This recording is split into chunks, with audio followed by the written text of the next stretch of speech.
Antes de empezar de quiénes fueron los primeros jueces, es necesario saber que pueblos enemigos de Israel se quedaron en las tierras de Canaán. Cuando se luchaba para conquistar el territorio de Canaán, muchos de los israelitas todavía no habían nacido. Por eso Dios dejó algunos pueblos cananeos, para que los israelitas que nunca habían combatido aprendieran a pelear. Dejó a 5 jefes filisteos, a todos los cananeos, a los sidonios y a los heveos que vivían en el monte Líbano, desde el monte Baal Hermón hasta el paso de Amat. Además, dejó a los hititas, amorreos, fereceos y jebuseos. Con esos pueblos Dios también puso a prueba a los israelitas, para ver si obedecían las órdenes que Él había dado por medio de Moisés. Pero los israelitas no obedecieron, sino que permitieron que sus hijos y sus hijas se casaran con gente de esos pueblos, y que adoraran a sus dioses.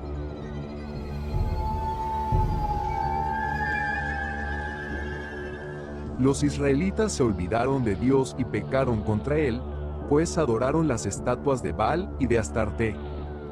Por eso Dios se enojó y permitió que los conquistara Cusán-Risataim, que era rey de Mesopotamia. Después de 8 años de esclavitud, los israelitas le suplicaron a Dios que los salvara, y Él les puso por jefe a Otoniel, sobrino de Caleb. El Espíritu de Dios actuó sobre Otoniel, y este guió a los israelitas en su lucha contra Cusán-Risataim. Así Dios ayudó a Otoniel a derrotar a su enemigo. Después de esto hubo 40 años de paz en la región, hasta que murió Otoniel.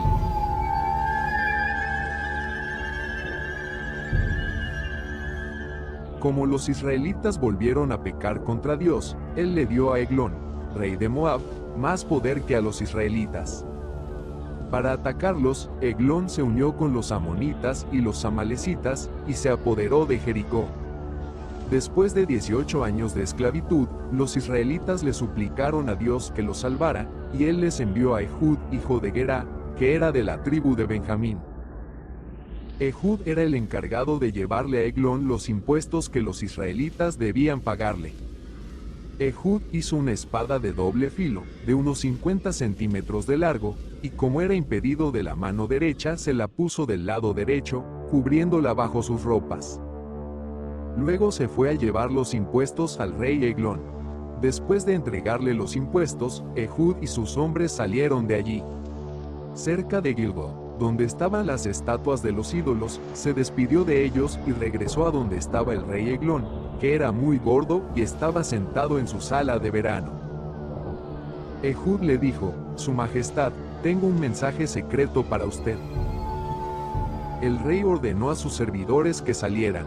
Entonces Ehud se acercó al rey, y le dijo: El mensaje que traigo es de parte de Dios.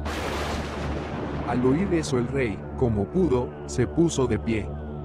Ehud tomó con su mano izquierda la espada que llevaba del lado derecho, y con tanta fuerza se la clavó al rey en el vientre, que le vació los intestinos. Como Eglón era tan gordo, toda la espada quedó atorada en su gordura. Después Ehud cerró con llave las puertas de la sala de verano, salió por una ventana y se fue.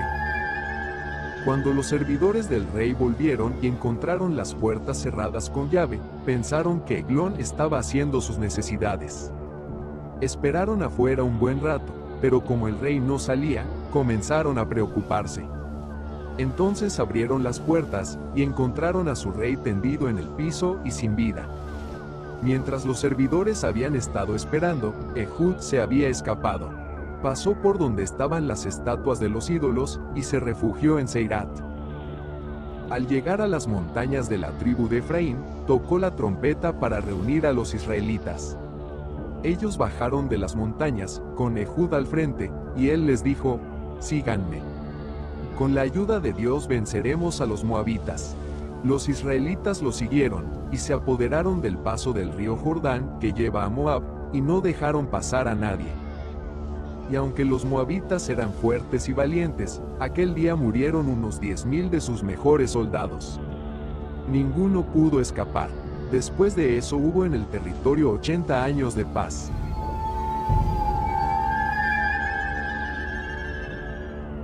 El siguiente fue Samgar, hijo de Anat. Al igual que Otoniel y Ehud, fue levantado por Dios para salvar al pueblo de Israel de las amenazas externas. En su caso, derrotó a los filisteos, y lo hizo de una manera muy peculiar. Tomó un palo con punta de hierro y mató a 600 filisteos. De esa manera salvó al pueblo de Israel. Samgar es mencionado en las canciones de Débora. Esta es la única información o mención que se encuentra en la Biblia sobre Samgar, el tercer juez de Israel.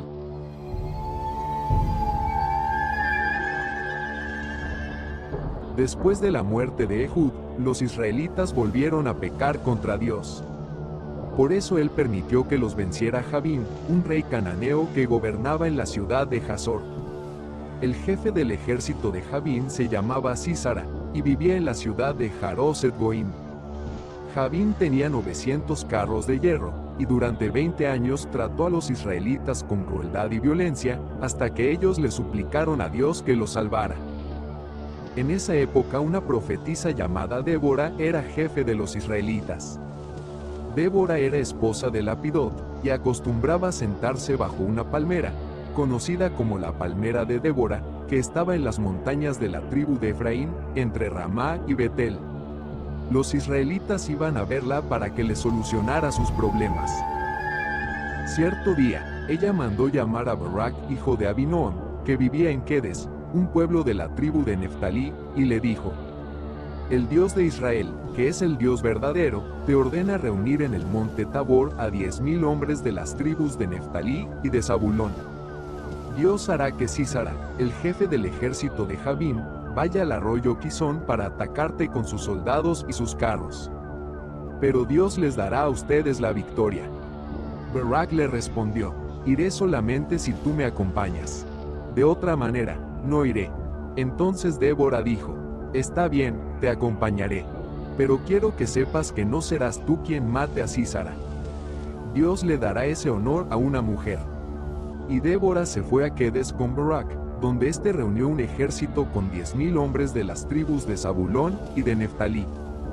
Por su parte, Heber el Kenita, que era descendiente del suegro de Moisés, se había separado de su tribu y se había ido a vivir cerca de Kedes, junto al roble de Saanaim.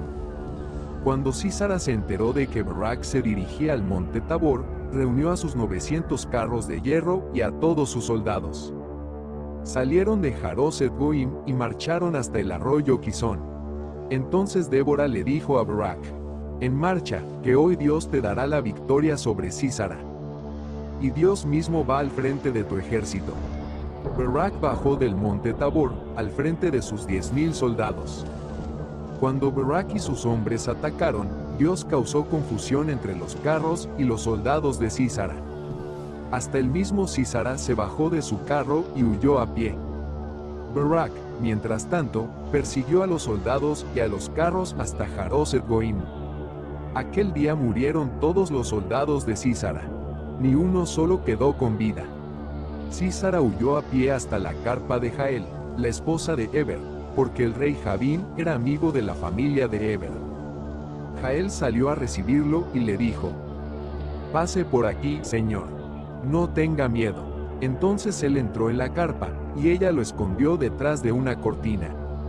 Como Sísara tenía mucha sed, le pidió a Jael que le diera agua. Ella destapó la jarra donde guardaba la leche, y le dio a beber. Después volvió, para esconder a Sísara, y él le dijo: Quédate a la entrada de la carpa.